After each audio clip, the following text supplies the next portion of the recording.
PSG Fan TV, bonsoir à tous. Bonsoir à toi Abdoul. Un clean sheet ce soir, donc il faut louer un peu tout le secteur défensif. Quel est pour toi le meilleur Parisien sur cette partie du terrain? Bonsoir à tous, bonsoir à toute l'équipe de PSG Fan TV. Le meilleur défenseur, franchement, c'est difficile.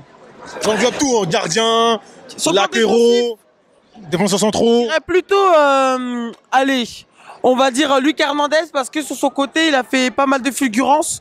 Jamais tu diras Marquinhos. Hein. Ah si, Marquinhos aussi, il a coupé des trajectoires très intéressantes. Mais Marquinhos, vous savez ce que j'en pense. Moi, j'attends de voir quand il y aura la phase d'élimination directe, parce que c'est bien de commencer en poule, après à partir des huitièmes. Voilà. Ouais, pour moi, il a été excellent ce soir, Marquinhos. Mais il a été très bon, oui, bien sûr. Je salue sa performance. Il a été dans l'anticipation. Il a coupé les relations techniques entre les joueurs offensifs de Dortmund. Après, dans la relance aussi, c'était propre. J'ai beaucoup aimé Luc Hernandez aussi parce que il était vraiment très dynamique. Hakimi, franchement, on critiquait beaucoup son manque de régularité depuis quelques temps.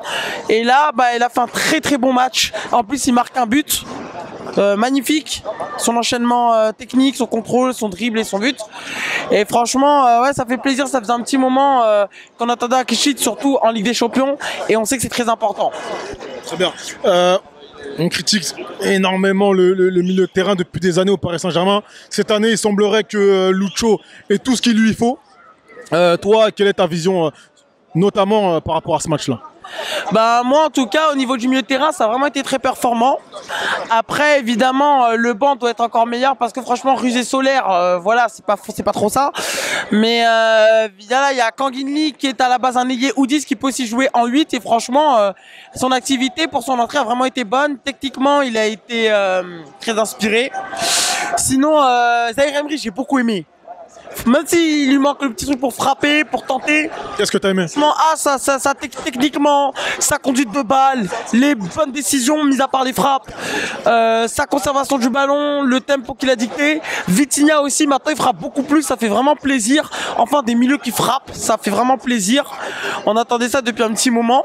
Mais je trouve qu'après, Vitinha, évidemment, il doit encore s'améliorer sur certains aspects de son jeu. Par exemple, lâcher le ballon un peu plus rapidement.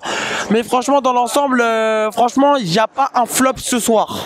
Peut-être que je surprends tout le monde, mais pour moi, il n'y a aucun flop ce soir. Très bien, pour terminer très rapidement, un petit mot pour la future rencontre, le classique français, dimanche prochain.